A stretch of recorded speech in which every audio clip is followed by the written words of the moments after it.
Kalau ini sebetulnya foto-foto ini adalah foto-foto dari kakak Febri. Jadi fotografernya adalah kakak Albertus Febrianto. Kebetulan kan orangnya belum datang ya. Jadi beliau mungkin yang lebih bisa menjawab kenapa spesifik memilih suku tersebut gitu ya. Tapi mungkin itu terkait dengan bagaimana suku tersebut memperbolehkan kakak Febri untuk merekam kehidupan mereka sehari-hari di daerah tersebut gitu.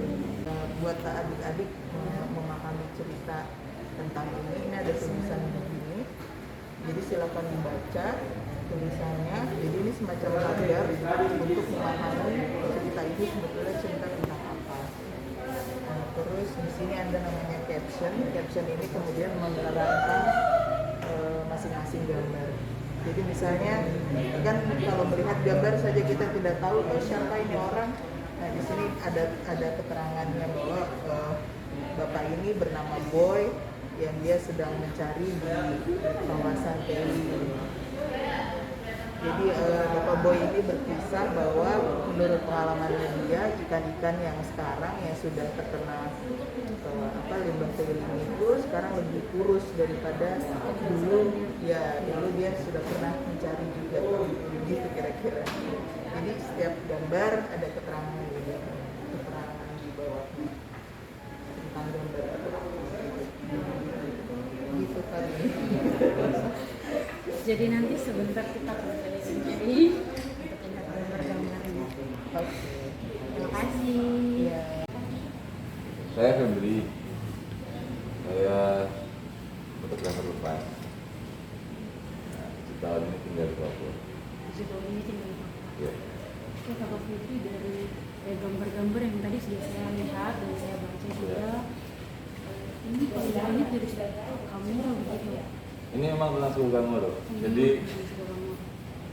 ini kan sebenarnya hanya ada 3 cerita toh, meskipun banyak foto. Satu tentang poligami, 2 tentang penggusuran di Bandung, yang ketiga tentang kisah-kisah orang Kamoro di selatan Papua.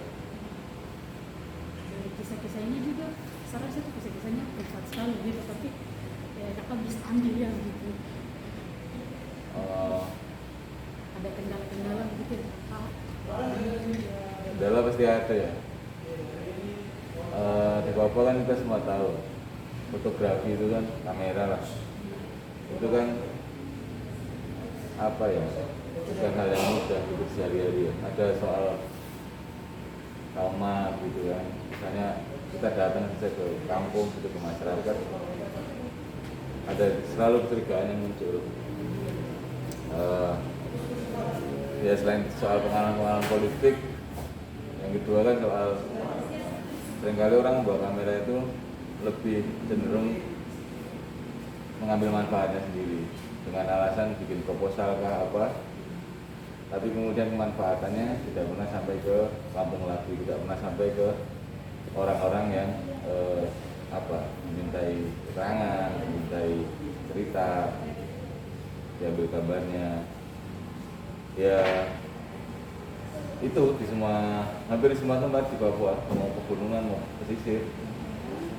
Tapi ya karena saya memang berminat memilih gitu ya, membuat cerita-cerita tentang orang Papua, masyarakat ini kita tahu di Papua ini kan ada orang yang tidak punya pendidikan, dianggap tidak berpendidikan, dianggap orang kampung putih, tidak punya pekerjaan tetap, macam di kantor kan. Ya, saya memilih membuat cerita tentang masyarakat yang begitu karena yang kisah-kisah mereka ini hampir tidak pernah muncul di media kah, di obrolan di kampus-kampus kah, di khotbah gereja kah, hampir tidak pernah muncul. Hanya muncul ketika misalnya terkait pemilu, tapi hanya berupa angka, hitung-hitungan berapa jumlah mereka punya warga, atau hitung-hitungan untuk bantuan-bantuan misalnya, tapi selebihnya nggak ada. Makanya kemudian apapun kendalanya, ya karena saya milih itu ya saya jalani. Ini memang bukan sebentar ya saya bikin, Kalau proses untuk yang ini saja, yang di sini itu 3 bulan saja. Tapi saya kenal mereka itu sejak 2016. 2016. Jadi memang saya rutin berkunjung ke sana, kadang-kadang minat. Jadi saya tahu semua di mana rumahnya, orang-orang ini semua namanya, pangnya siapa saya tahu. Jadi memang pada dasarnya di awal ya saya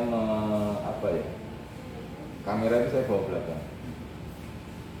Yang pertama adalah saya ke teman, bagaimana kita saling percaya, apa yang saya bikin tidak membuat mereka malu, tidak membuat mereka dalam risiko.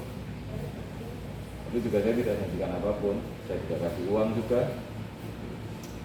Saya cuma bilang bahwa kisah-kisah ini penting nanti buat mereka bercucu.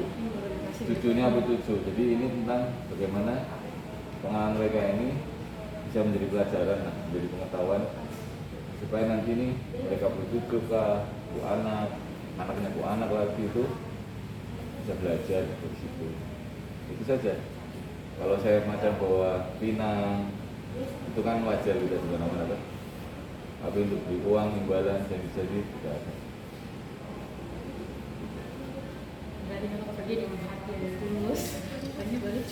Tidak tahu, saya hanya datang saja karena saya dari Jogja. Perjumpaan saya dengan Bapak itu kan 2000 awal-awal atau 2000-an lah. Ketika saya sebenarnya dari SMP. Jadi waktu belajar geografi itu kan kita tahu ada tambang di Papua kan tersebut tambang Batu. Setelah saya kuliah saya lihat bukan itu. Ya ada banyak yang kemudian saya baru tahu tentang Papua itu baru saat kuliah. Itu yang bikin saya punya mimpi ke Papua karena macam ada hal yang tidak jelas di sana, di sini. Lalu saya baru berkesempatan ke Papua 2009. Ya saya jadi tahu persis bahwa ya apa yang saya dapat dari Jawa sana tentang ini sama sekali berbeda. Ya itu bahwa saya datang karena itu soal bahwa ya saya harus mencari tahu sendiri, harus mengumpulkan sendiri karena ya saya tidak ketemu hal-hal yang tadi yang saya bilang, kisah-kisah tentang jelata, kisah-kisah tentang masyarakat yang ya sebenarnya kita sama-sama manusia juga tuh.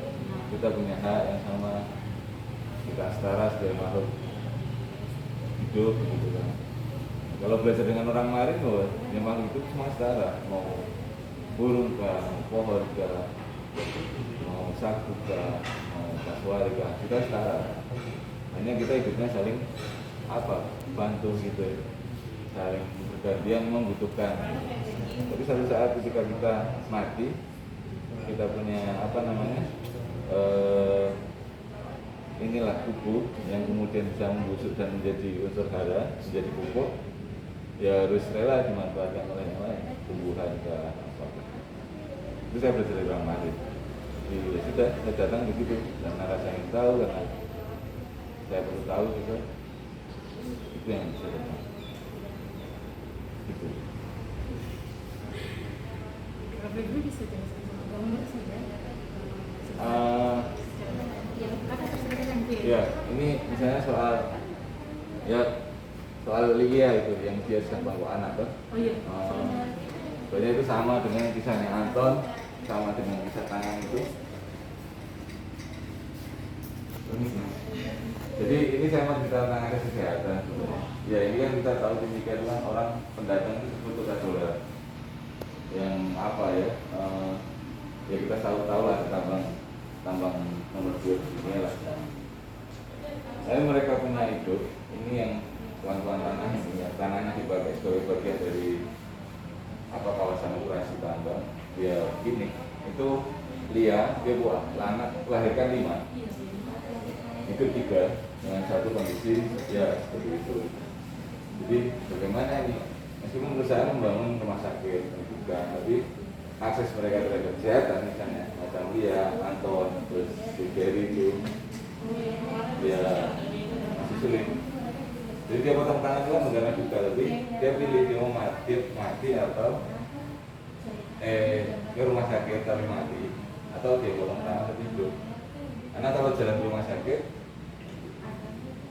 kampung dia karena pembangunan tanggul yang untuk bangun limbah ini itu jadi putar kalau mau ke kota, jadi lebih jauh jaraknya. Dia harus potong tangan ya, kalau ke rumah sakit dia tidak sama. Itu sih. Jadi ini soal kesehatan itu ya. Tapi ada banyak pendidikan, ada soal hidup layak, ada soal apa ya? Ya mereka punya sumber pangan kan sudah berubah ya, dengan adanya pembuangan limbah. Ya macam dulu mereka juga minum dari air sungai itu, sampai sekarang juga masih.